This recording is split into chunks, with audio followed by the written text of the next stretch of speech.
instruction course planned on allergic eye diseases, which remains an enigma for ophthalmologists.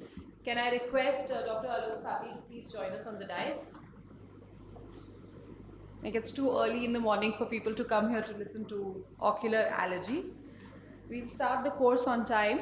Ocular allergy is a common disorder which affects up to 20% of population. It affects quality of life and therefore is a major cause of absence from school. It often mimics other ocular surface pathologies and may not be treated adequately as it can be misdiagnosed. These patients usually require long-term therapy due to their chronic nature, and they might have frequent relapses. So in this instruction course, it is important for us to understand this disorder, and we will be discussing both the typical and atypical presentations, the management of allergic eye disease, and the associated complications. So we have the very esteemed speakers with us. We are going to starting with overview of allergic eye diseases by Dr. AIOC2023, moving on to mimickers of ocular allergy, which I would be covering. Then we will talk about the medical management, what are the drugs available with us to treat allergic eye disease.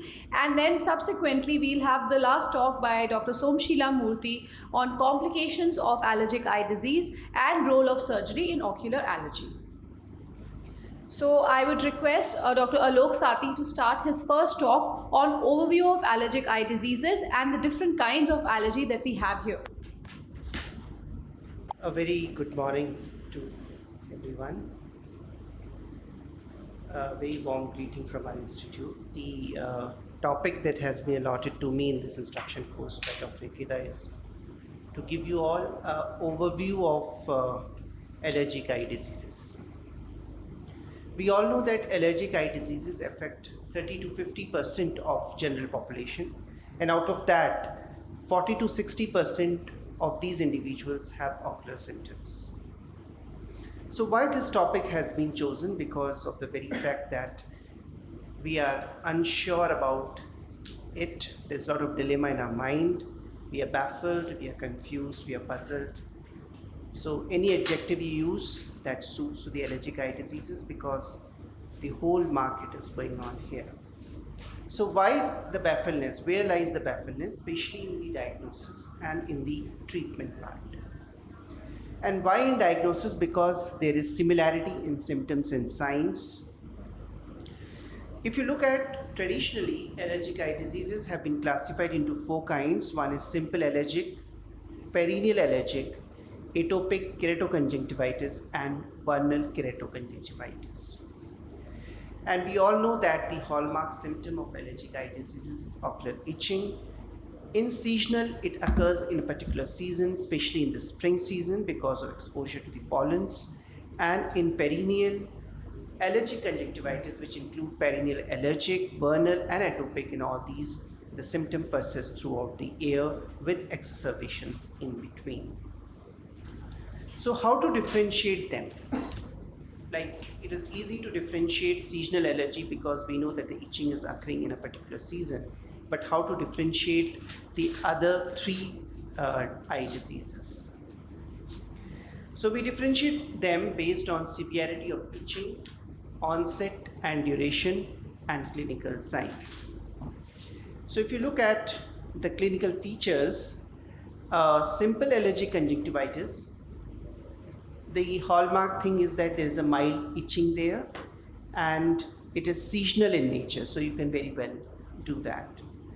Now, if you look at the signs of simple allergic, you have a mild lid edema along with chemosis, and there is a mild, congestion is there, and a very few papillae, especially the mild ones. Whereas in perennial, the features are similar to that of simple allergic, but how to differentiate? So we differentiate based on duration of symptoms and signs. But the main problem arises that how to differentiate PAC from VKC. So we can differentiate that based on the onset, geographical distribution, and symptoms. If you look at the papillae, they are more prominent in VKC, what we call macropapillae or even the giant papillae. The involvement of limbus is there in VKC unlike in PAC, and the most important is the involvement of the corneal features, which are more common in VKC unlike EAC. Then the shield ulcer and of course the limbal stem cell deficiency. These are the complications which are seen in VKC unlike in perennial allergic conjunctivitis. So this is one of the patients whom we have treated at our center. This is classical shield ulcer treated with AMG and of course the topical steroids along with supratarsal injection. That's what we put the tenon in this, and this is how the patient recovered. So is there any pathognomonic feature of VKC? Yes, it's the perilimbal pigmentation, and there is a multiple literature available which has supported it as shown in the slides. The presence of increased perilimbal and limbal palisade conjunctival pigmentation among patients with vernal conjunctivitis is a specific sign of vernal conjunctivitis. This is another Chinese literature.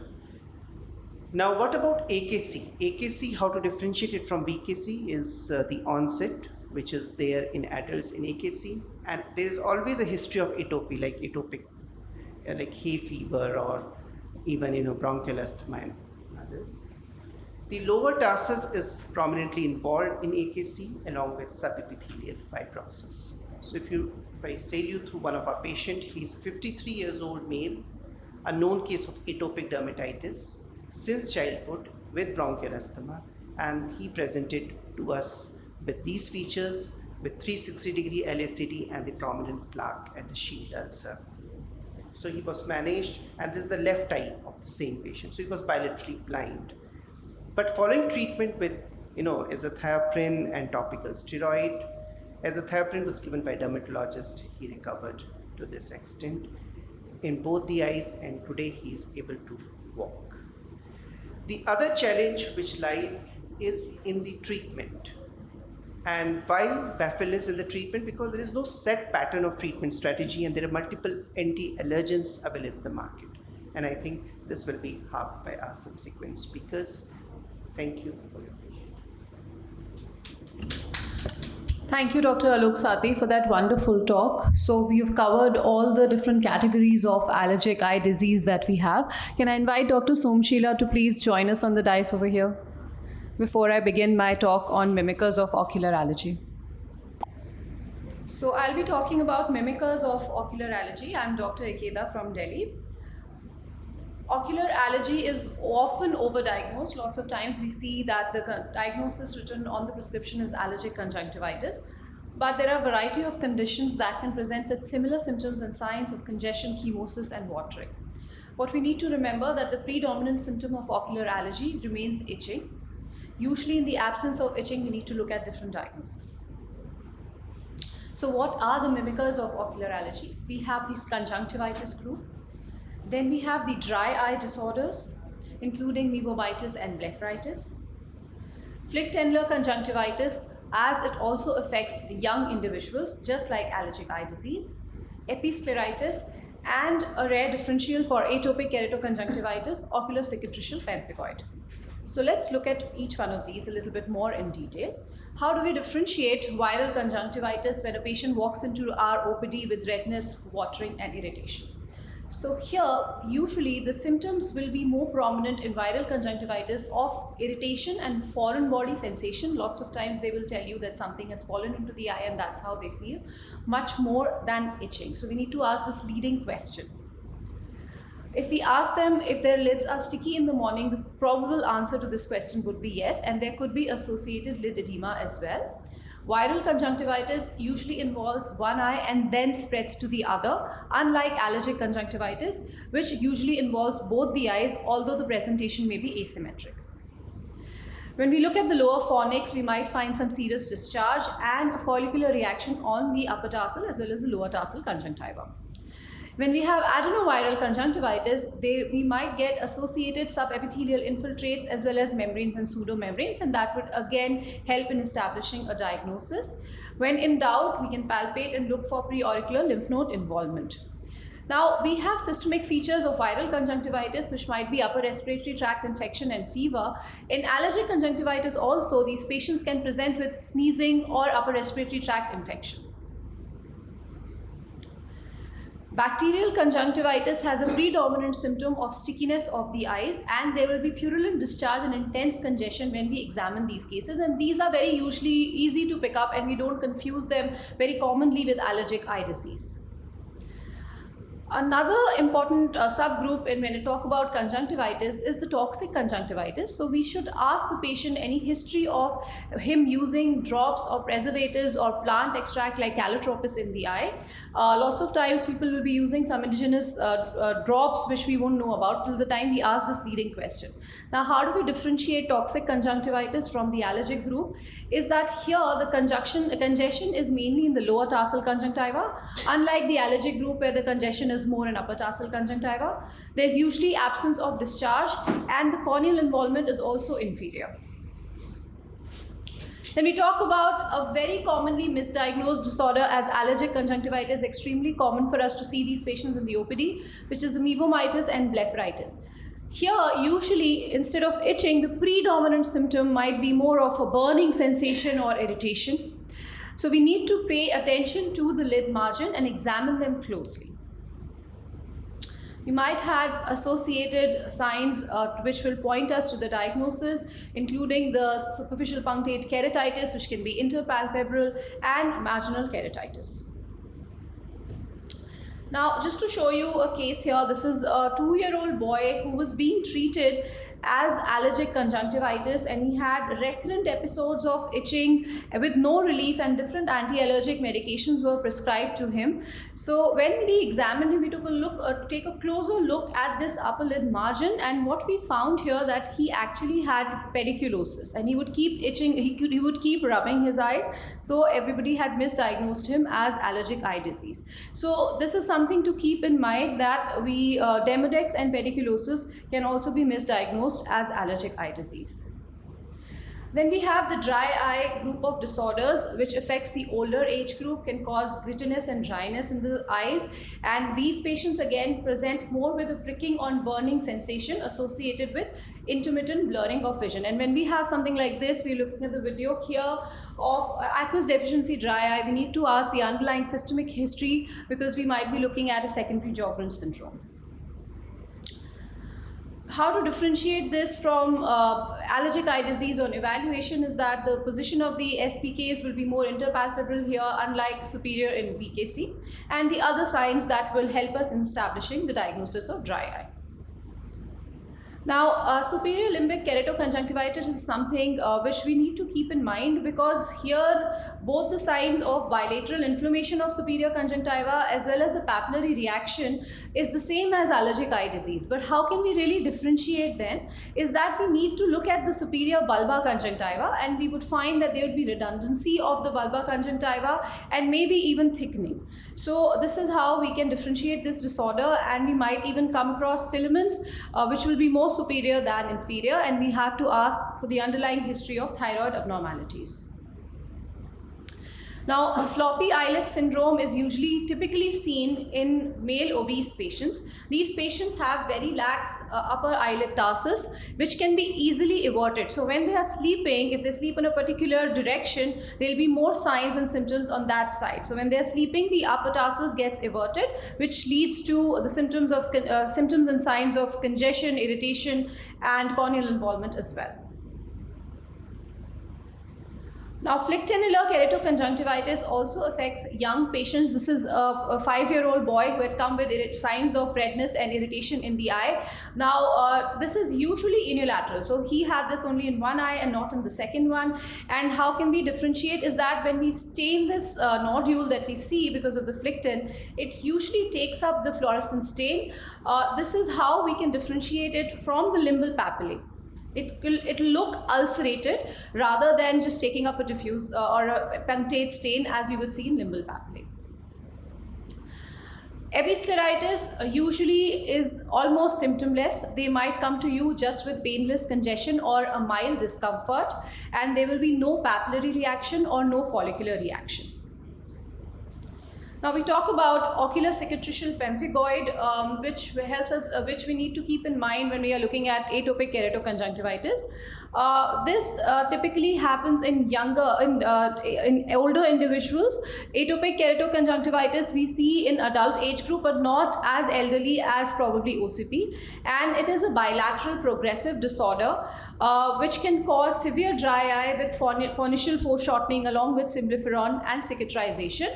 A very important difference is that this is not associated with atopic dermatitis, unlike AKC. So towards the end, how do we narrow the differential diagnosis? Just based on the history. If the predominant symptom is burning and ocular irritation, we are probably looking at dry eye. If the predominant symptom remains itching, then we are more likely to have ocular allergy. And if patient complains more of stickiness of the lids and discharge, then we are looking at conjunctivitis. So how do we decide? The first question that we need to ask the patient is, do you have itching and redness? If the answer to this question is no, then we must consider alternate diagnosis. Look at the lid margins before we diagnose allergic eye disease. Does the patient have uveitis or blepharitis? Then if the patient has skin manifestations, we are probably looking at atopic keratoconjunctivitis. We need to ask if these patients are contact lens users, because contact lens itself can cause giant papillary conjunctivitis.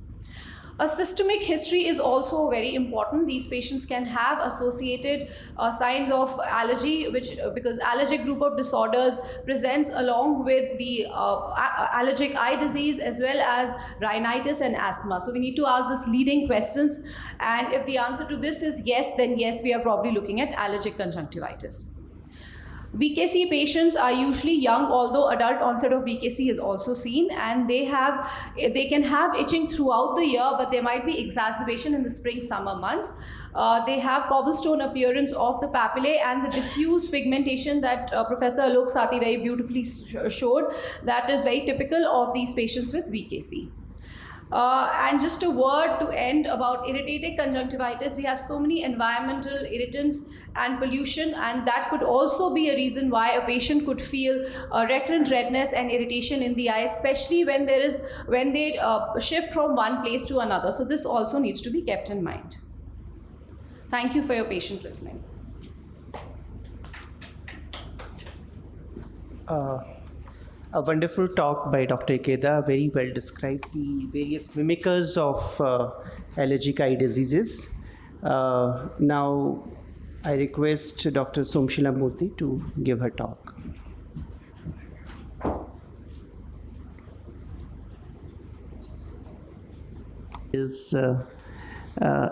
I know recently ma'am has changed her venue from Hyderabad to Mumbai. Is it true, ma'am? Yes. So, and we all know that she's a leading cornea specialist in the country right now. Thank you very much, Alok. Very good morning. Thank you for attending the session, and also thanks to IKEDA for putting together this course and for giving us the opportunity. So it's wonderful to see a full hall, and I think I think you're teaching to the walls, ma'am. The timing of the session and the day has really contributed to having a full hall. So my topic is about both surgical complications as well as surgery as well as complications in allergic eye disease or in VKC. So we've just heard from Alok that how it is such a chronic, relentless disease, and not all pediatric patients can have self-limiting disease, and it can even progress in some patients in adulthood. Maybe about 5 to 10%, depending on if you're practicing in a tertiary eye care, continue to have this disease in adulthood. Although there are many differential diagnoses which we must rule out, but it is easy to detect, especially when you have hallmark signs. And while the complications range from minor, such as the parents are always worried, as you said, the pathognomic sign is the conjunctival discoloration. So the parents are always worried that the child's eye is always red or brownish. But you can also have major complications such as glaucoma, cataract, there can be corneal scar, there can be infectious keratitis, and the ocular surface being unstable in such diseases. You can eventually have dry eye or even stem cell deficiency. And in fact, all of these complications can lead to irreversible loss of vision. So coming on to the topic at hand, that is, when do we need to resort to surgical intervention? So this is required in case you have a very recalcitrant or very bothersome giant papillary conjunctivitis, in shield ulcer, as Alok had mentioned, Also, you would need surgery not related to the allergy itself, but due to the steroids, such as surgery for cataract, surgery for glaucoma. And we have seen a lot of association with keratoconus and ectasia in these children, as well as you need surgery for limbal stem cell deficiency and if you have infection in some cases. So one of the ways in which I still resort to using supratarsal steroid injection especially in a sort of an older pediatric patient, it's a very easy technique, and I would recommend this because what happens is that as soon as you give this injection to the children, almost you have a very quick resolution. In fact, by the next day itself, they get much more comfortable. So here what you do is, usually under general anesthesia, you evert the upper eyelid and find the space just between the supratarsus area, and you can inject here. You can see him comfortably injecting almost close to a cc. You can inject 0.5 to 1 cc of the injection, and you can go in a couple of areas if the needle gets stuck. Sometimes it gets stuck in a couple of areas because you reach the hard tarsus. So you can go in 2 or 3 areas and give small aliquots till you reach about 0.5 or 0.75. You can use triamcinolone, or sometimes I also use depot methylprednisolone because the IOP raising tendency of methylprednisolone is slightly lower. So just for safety's sake, and of course you must monitor the intraocular pressure. And with this you can sometimes get even a 6-month quiet period for these pediatric patients, which is very important, so they can attend school. What happens is, if sometimes you get older children and the papillae are very chronic, very flat top like this cobblestone. So these patients can have this was a particular patient where we had repeated allergy. I'll just come to this case. So the other techniques described for giant papillae include simple excision or cryoablation, or with the combination of cyclosporin supratarsal injection or intraoperative mitomycin C for some of these cases. Conjunctival autograft have also been tried. This is one patient where conjunctiva has just been applied. Amniotic membrane has also been applied. And the group from Shankar Netralia has published the results of a mucous membrane graft for the multi-recurrent cases. So using surgical modalities such as amniotic membrane or mucous membrane and excising the papillae is a last resort. It's because the recurrence rate in all these studies has been very high, and also it could cause some structural damage. So you avoid these except for a last resort. Let's say perhaps papillae like this. So we had this patient with really giant papillae, was 16 years old and had VKC, very bad VKC since age 12.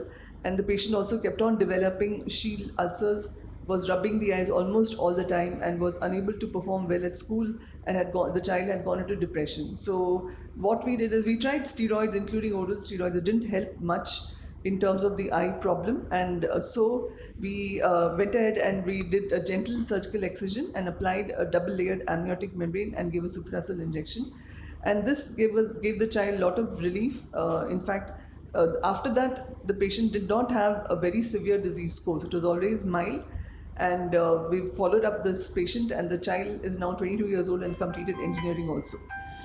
What about shield ulcer? In the case of shield ulcer, you usually don't need to perform surgical therapy for a grade 1 shield ulcer. So you need to, that is grade 1, where the base is very translucent. That simply improves by sometimes a bandage, contact lens, and topical steroids. But when it's grade 2A or grade 3 ulcers where there's a huge plaque, so these lesions will not improve just by medical management, and you will need to surgically remove that. We also have used amniotic membrane just to improve the time towards healing. So sometimes the shield ulcers can also get infected, so you should watch out for that. This was a child who came to us, an 8-year-old girl with bilateral bad VKC. And the right eye, you have, of course, the shield ulcer, but look at the base of the ulcer, looks very unhealthy. And you saw here that there's almost like a satellite lesion, you can see. So this child also had gram-positive cocci infection, and this child had the cobblestone papillae. Luckily, there was rapid improvement to topical antibiotics, and subsequently we also started steroids for this child. So when we looked at our data on clinical outcomes and complications of shield ulcers, what we saw is that although grade 1 ulcers responded to medical therapy alone, grade 2 were sitting on the bench in the sense that they might need additional surgical therapy. But grade 3 ulcers, you cannot use medical therapy. You have to use surgical therapy, which includes debridement. And we used amniotic membrane so that we could have a more rapid re-epithelialization. And this is a similar study where we looked at more patients who had multiple complications, about a cohort of close to 500 patients. These patients had corneal scar in about 10% patients, keratoconus in about 6%, and cataract and glaucoma in some of these patients. And as well as when you looked at all these complications that I've listed here put together, almost 1/3 of this group in our cohort seem to have from minor to major complications. So what this brings us to the subset of a challenging VKC, which is VKC with keratoconus. What's the problem here is that we know that eye rubbing is associated with keratoconus in terms of either its development or certainly its progression. It's instrumental in progression, and early collagen cross-linking is indicated. But we should not cross-link when the allergy is extremely active. So try our best to get the allergy under control. Use topical steroids, sometimes even oral steroids or immunomodulators is what we use, and then try to do the cross-linking. So here we also know that when we do cross-linking, there is still an increased incidence of having post-operative haze. There's higher chances of failure. And even in spite of cross-linking, sometimes you might have acute eye drops. Certainly we have many pediatric patients coming in with eye drops in one eye and keratoconus in the other eye. So this is the typical scenario. And you know that when you have a bad eye drops with a dense scar, this child is destined to have a lamellar or a full thickness keratoplasty in the future. So this is some of the cases with one eye advanced keratoconus, other eye presenting with eye drops. This is another patient with one eye advanced keratoconus and eye drops in the other eye. So these are the pediatric patients sometimes that come to us. Sometimes they can have association with Down syndrome or other such diseases, which makes it even more difficult to manage the patient. So this was a 10-year-old girl with Down syndrome who had acute eye drops in the right eye and advanced keratoconus in the left eye. So while the left eye, we decided to do cross-linking, and we did that. But before that, we wanted to do something for the eye drops, because it takes a very long time if you leave this alone for medical management alone for the eye drops to get spontaneously resolved. So this is the OCT showing the large pockets of fluid. In fact, you can't even see the back of the cornea here because of the extreme edema. And we did C3F8 injection for this child, but it did not seem to resolve. So we did a second C3F8 injection, as well as compression of the fluid out. At this point, we were not routinely doing compression sutures. So this video, what it's supposed to show is how we used the techniques from DSEC, you can say. So first of all, removed some aqueous, did a full chamber airfill, and made venting incisions. And literally what we're trying to do is gently massage the fluid through the venting incision from the stromal pockets. And once the fluid is massaged, then we put in a full chamber air for at least 10 minutes, and also did a peripheral iridectomy. So you can literally see the fluid that's coming out. That is from the stromal pockets, not directly the aqueous from the AC, but that's a fluid from the stromal pockets. So what is the need to do all this? It'll anyway resolve, isn't it? But till then, the child is going to be not seeing at all. The parents are very, very concerned when they have this very dense white opacity, and they keep demanding some kind of therapy for this. So in our results, we've seen that when we do C3F8 or air injection, air desmetopexy, the time to the healing of the eye drops is cut down by 50%, by half. So normally if eye drops takes 3 to 4 months to heal, here you can look at a 6-week improvement in eye drops. So this is the subsequent step where we put a complete air fill and did a peripheral iridectomy to make sure, because you're going to leave a lot of air inside the eye, and did a peripheral iridectomy to make sure that we don't have pupillary block subsequently. And luckily for us, the second time this technique worked very well, and the child had a central corneal scar and with fairly good vision, 20/50 vision with a contact lens. But since then, I've also done a DALC very recently for this same patient, because the patient is now adult and is not seeing well with one eye at all and cannot use a contact lens anyway.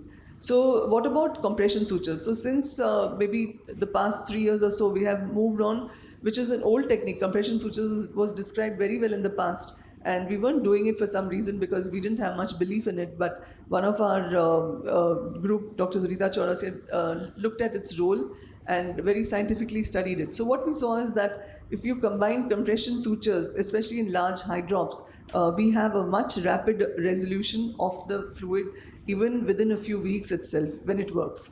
So here the technique is that you're not depending on air decompression, you're depending more on the sutures to compress the cornea. And here in our small series which we have published, all cases showed a remarkable recovery within 1 hour to 1 week. What about limbal stem cell deficiency? Yes, it happens in a small subset of patients. And here also we need to resort to the same techniques that are required to deal with limbal stem cell deficiency. So glaucoma and cataract are complications related to steroids, and these will require the routine management. In some of these cases, we would require a surgery also for glaucoma. And it's a limitation because we can't use steroids at all for these patients. It's very hard sometimes to control allergy. So we rapidly shift to oral agents, sometimes oral short course of oral steroids followed by immunomodulator therapy to keep the allergy under control. And for steroid, the cataract formation due to steroid-induced cataract, the problem here, especially if the patient has, say, keratoconus or even the cornea is irregular, so the IOL power calculation can be quite a challenge. So here was a patient where the standard power of the intraocular lens was coming up as 14 diopters, but the actual IOL power, the patient was a high myope also, was -2 diopters. So imagine if you had used just the standard keratometry and gone ahead and done surgery, you would have had such a huge mismatch between the actual IOL power. So IOL power calculation becomes very challenging when you have a combined situation of VKC with keratoconus, because even because of keratoconus, the Mayas are anyway going to be irregular, and because of VKC, the surface also is poor. So that's all I had to share. Thank you very much. Thank you, Dr. Somshila. Very wonderful illustrative presentation. There are one point which I want to know: how do you manage post-op rise in IOP, especially in young patients? We have seen a lot of patients who, especially the youngsters, sometimes they don't resort to sometimes the management becomes difficult for them. So what your first line of management for reducing the pressure? And second is what is the immunosuppression that you offer when, or your preferable choice of immunosuppression in such patients? So for the post-operative, for the pressure rise, we have to, of course, first of all, always monitor the intraocular pressure whenever we're using steroids for these patients. And if they have raised pressure, then we use the routine IOP lowering agents. But more importantly, we'll have to now resort to using minimal steroids. Most of the time it's due to a steroid response. So we stop full dose steroids like prednisolone and so on, and shift to low dose steroids. Sometimes they have a pressure rise even because of that, once they're steroid responders. So we are forced to use tacrolimus and oral immunosuppression for these patients. Coming to oral immunosuppression, we onboard them with a short course of oral steroids and typically use a cyclosporin or even methotrexate, because methotrexate is far cheaper. And these drugs work very well. What about mycophenolate mofetil? Yeah, does it so work? because of the cost, that's right. Because of the situation where I come from, many patients somehow in the not affording. So it seems like the mid to low socioeconomic patients generally have much more severe allergy as compared to the affluent patients. And MMF is expensive, as you know. So is cyclosporin. So that's the reason why. Otherwise, yes, MMF would have been pretty much a drug of choice for these patients. And what's the dosage that you start with methotrexate? So methotrexate, we'd start with 7.5 milligram per week. And maybe take it up to 10 milligram as a child grows older. So it doesn't need a very high dose. A smaller dose is sufficient. If it's cyclosporin, it's about 1.5 milligram per kg body weight. And what will be the duration of management? Duration is always a tough question for immunosuppression, maybe 6 months to a year with regular monitoring, and then take the child off the drug and see how the child is doing. So the child may not have complete resolution, but at least the recurrence rates and the severity in the recurrence will be much lower once you've given immunosuppression. So I would say 6 months, and maybe if required 1 more year. My second point is how these compression sutures really work in acute eye drops, like Yeah. if I know the site where there's a descemetia, you are suturing it, but did it really work? So it's not. So after being a non-converter, I've now completely converted to it. So earlier compression sutures used to be full thickness, and the idea was literally to suture the descemet membrane. So that is not the goal actually. So descemet membrane, you cannot suture it, and it won't. The idea is to bring it close so that the gap between the two scrolled edges is minimized. So compression sutures should be smartly done so that you're bringing the cornea together and you're bringing the desmoid membrane together. That's the principle. So it may not be like in a linear corneal tear how you apply sutures. That's not how it may be. It may in fact sometimes even be like keratoplasty sutures. So in the radial to the cornea. So we have to study the morphology of the desmoid membrane detachment. Most of the time, but it may be vertical if it's PMCD. Usually it's horizontal if it's ketoconus, and based on that we have to apply the sutures. The idea in my mind is to bring the cornea closer over the area of the desmoid tear. So that the endothelium slides over it. Exactly, and there's a more rapid resolution. Rapid resolution. Thank you. Yes. The dose of steroids you use 1 milligram per kg body weight? Which one? Steroid, prednisone. Yes, yeah. Usually 0.75 also will work, so you don't need a high dose of oral steroids. So 0.75 milligram or 0.5 to 0.75. But for a short course. Can you combine cyclopamine with tacrolimus or you can't combine? No, so most of us have stopped using cyclomune because I think cyclosporin, because we used to use it when nothing else was there. But I think once we got tacrolimus, most of us have switched, and I'm sure Dr. Namrata also might tell us, but most of us have switched to tacrolimus. We find it's much more beneficial, and you can use it either in the eye, or if the child doesn't tolerate it, you can ask the parents to apply it as it's actually a skin preparation, so over the top of the upper lid. And this is very beneficial in all time. Earlier, I used to think that it's more for the palpebral type of VKC. But I now believe that it helps in all kinds of VKC. So tacrolimus is practically, right from the starting, it's something that I would start. What about chloroquine eye drops? Which one? Chloroquine. No experience, and I don't know if it works. Sorry. And ma'am, in addition to that, I think cyclosporin, we have to give little on the higher dosage in VKC and all that, which is not commercially available. Probably it's because of the dosage that is very low that it doesn't work. It's not that the drug may not work. It should work because it's a T cell mediated delayed hypersensitivity kind. So ideally it should work.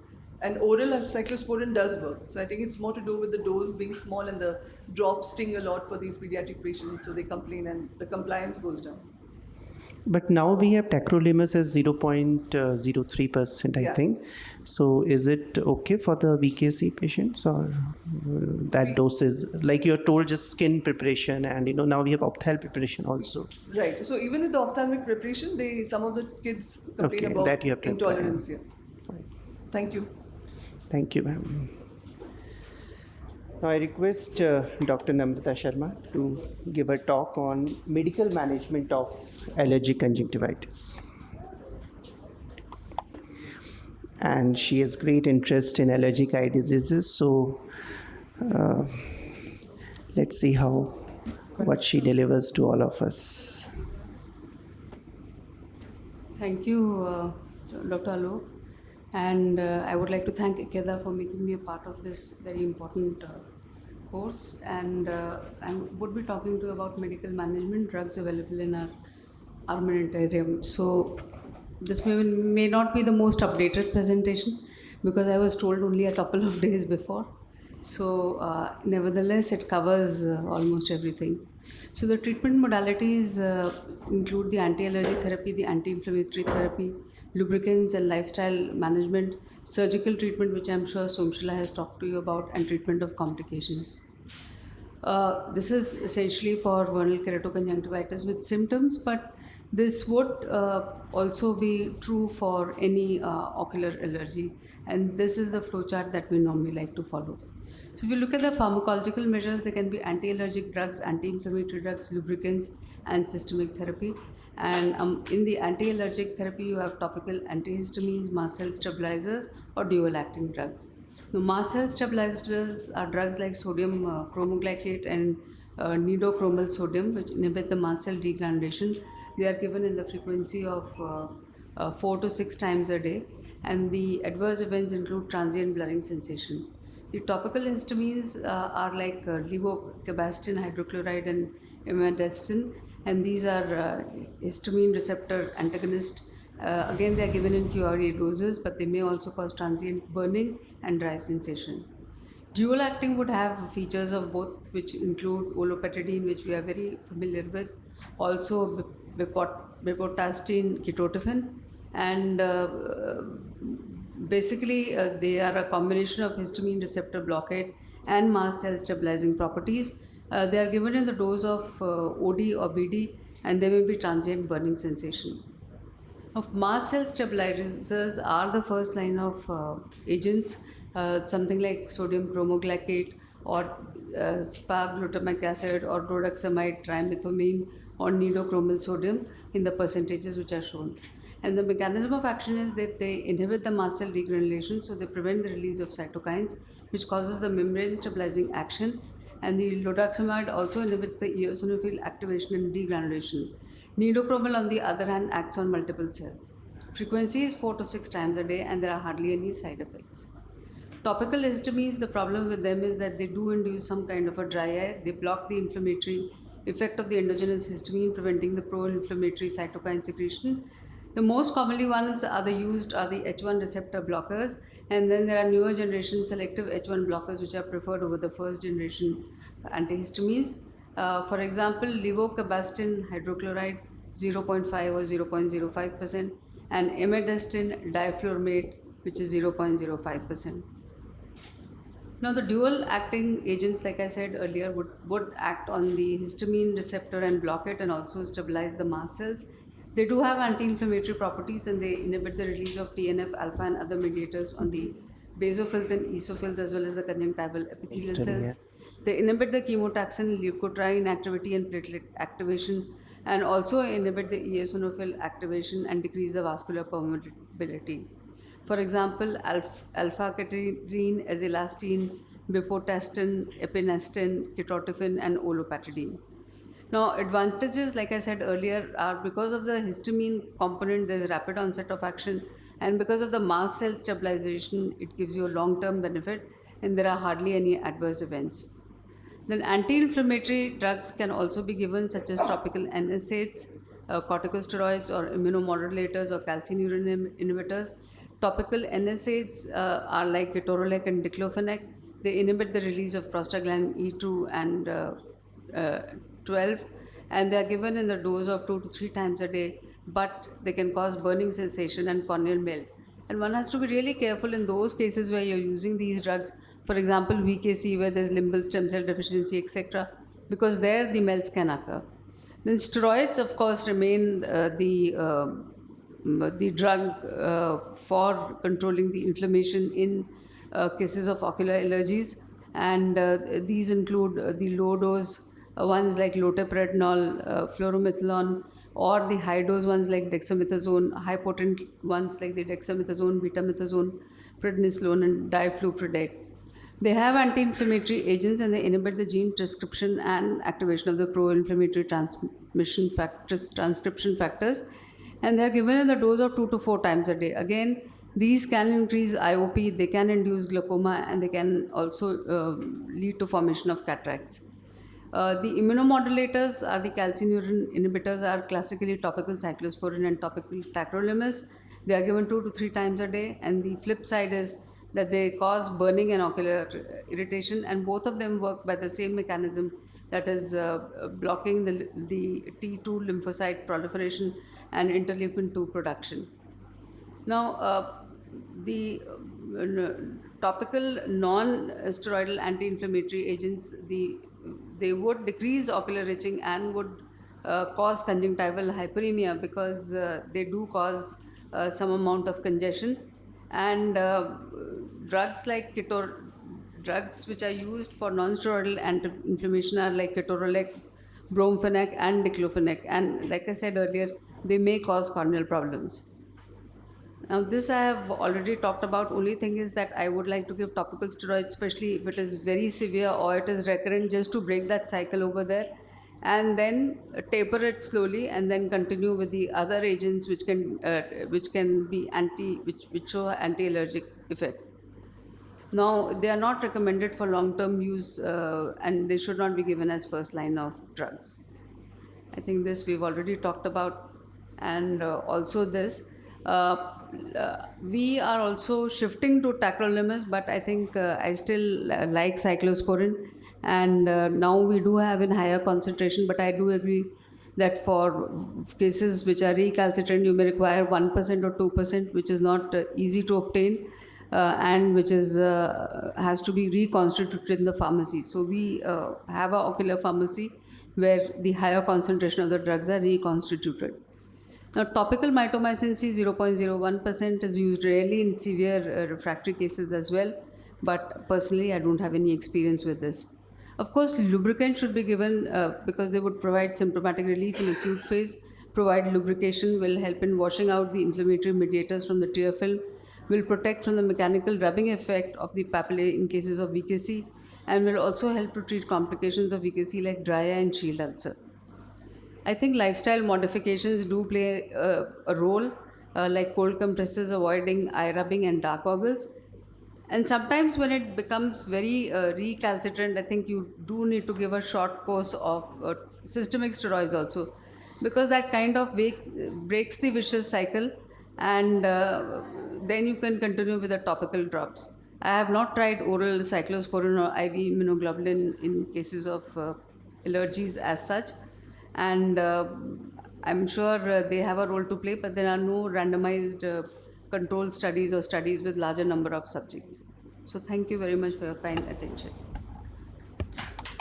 Thank you, ma'am. Thank you for that wonderful talk. We would just to have a discussion. What would be your indication? What would be your indication to start oral immunosuppressive or systemic immunosuppressive therapy for these patients? And what cases would you choose? Would it be based on severity, or would it be based on relapses? How would you decide which patients to choose for? So it will be based on both. If the cases are severe, more for recurrences than for severity. But if the cases are severe, then like I said earlier, if you give short course of systemic steroids, it really doesn't matter, because that kind of just breaks the cycle, and then vicious cycle that is happening because of the allergen. And then you can continue with your topical medications.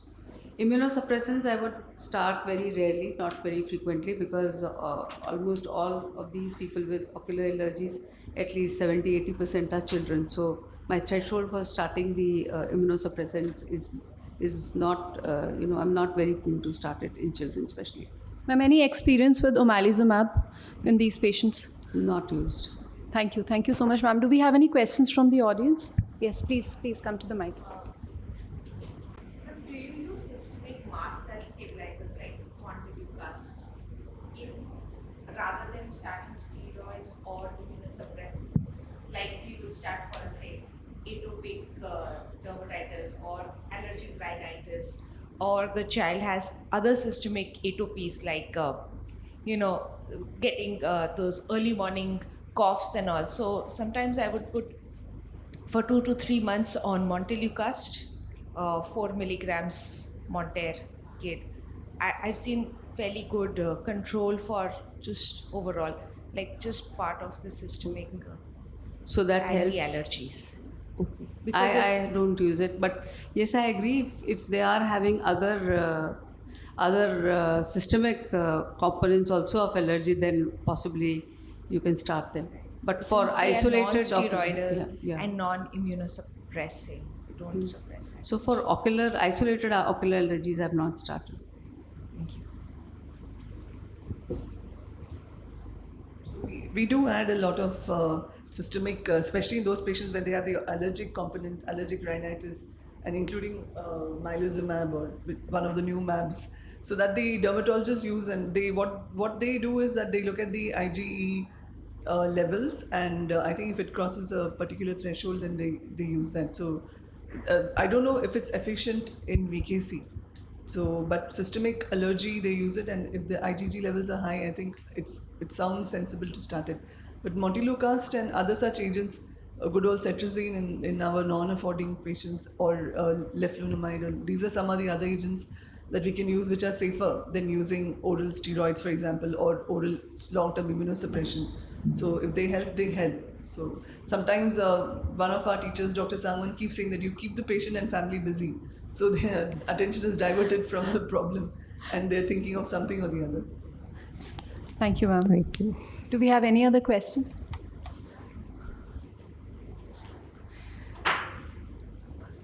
Any questions from any of the previous speakers? Do we have any questions from any of the topics that we just discussed? So that brings us to the end of the session. I thank the audience and I thank all my co-instructors for taking out the time and being here. Thank you so much for your involvement. Thank you.